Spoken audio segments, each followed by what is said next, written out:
Thank you for joining us today, Michael. Thank you. Excited to be here. Yeah. So why don't we just start off first? So what exactly is data integrity? How do we classify that at Nasdaq, and just generally about data? Like, where are we at right now? It's such a big topic, but maybe you can give us some context. Absolutely. So I think we've all seen that the amount of data that's out there has really exploded the past couple of years, and just the past couple of years we created and saved more data in the world than we've done ever throughout the history. So it's really a data explosion as such, which is great because that helps us work with that data and it helps us understand our business better.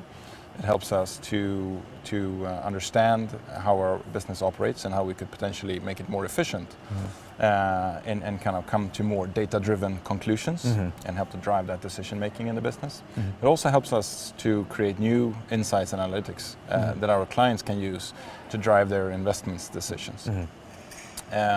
But with all this data floating around, there is also a growing concern in data privacy.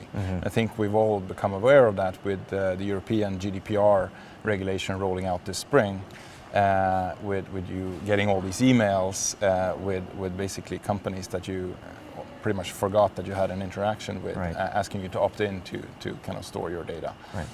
So that's raised the awareness of data privacy and how much of your data as a private consumer is actually out there and being used by different organizations in different ways.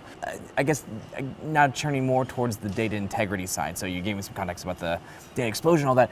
So where does the integrity side come into that for Nasdaq? What have we been doing on that? Like, how are we approaching it? What exactly does it even mean? Yes. So with the growing amount of data that we're processing, the integrity and the provenance of data is becoming more and more important.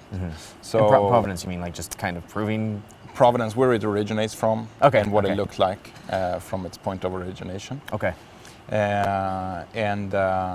So it's becoming more important for us now to explore new technologies and see how we can work with really providing the safety around the data and transparency on how the data is used and by whom it's used. I see. So I guess in terms of the technologies, since we are at a technology conference, what would you say then are some of the technologies we're looking at to apply towards this sort of data integrity concept, essentially? Yes.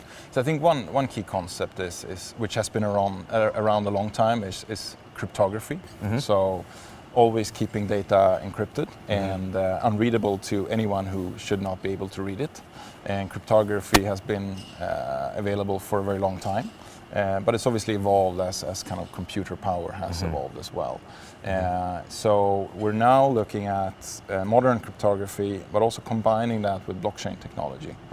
And also a concept what's known as zero knowledge proof, which basically means that you can process data and you can understand what the digital footprint is of that data, but you don't actually have to have the understanding or insight of what the data actually says, what the sensitive content of the data is. You can still, with this technology, process data and be sure to be able to provide a proof of this is what the data looked like at this point in time.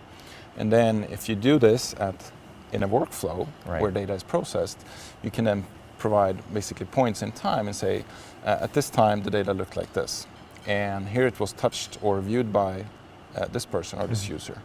And that basically, if you do that multiple times throughout the workflow, you can basically create a transparent audit trail, which can be used for internal purposes of kind of protecting data integrity.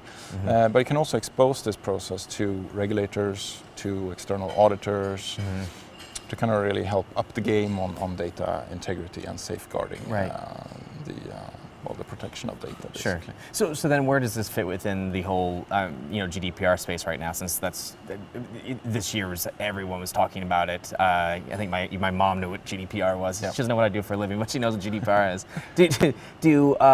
Would you say then, like, does this help or hinder with the GDPR process for companies, or like in terms of these technologies, does this kind of fit within that space? Or it fits actually very well. So the technology helps companies become GDPR compliant.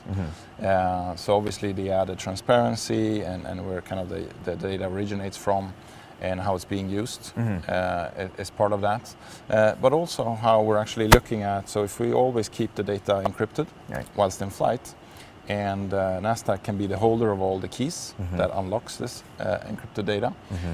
We can also then respond to one of the requirements in GDPR, which says that basically a holder of data, or actually where the data originates from, Sure. can ask an organization, hey, delete all the data you have on me. And with this technology that we're looking at, we can actually say, well, okay, the data is encrypted, so we're going to blow away the key that unlocks your data.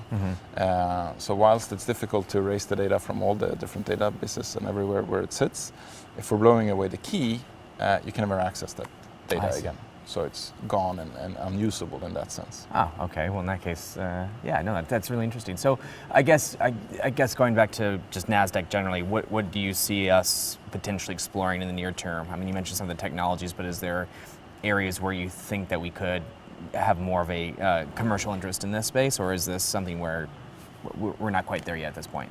Is it still early days? No, I think we've made a fair amount of progress Sure. with the proof of concepts and then the prototypes that we've been looking at this. Right.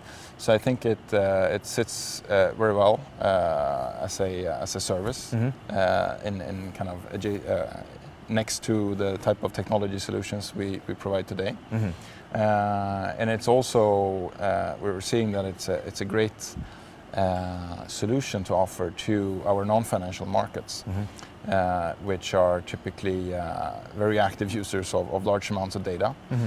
They may be startups where actually the Nasdaq brand comes in and really helps them up the game in how they can prove that they have integrity around the data and their processing of the data. Great. Okay, well, thank you so much for being able to talk to us. Thank you, Ryan. Rewrite tomorrow.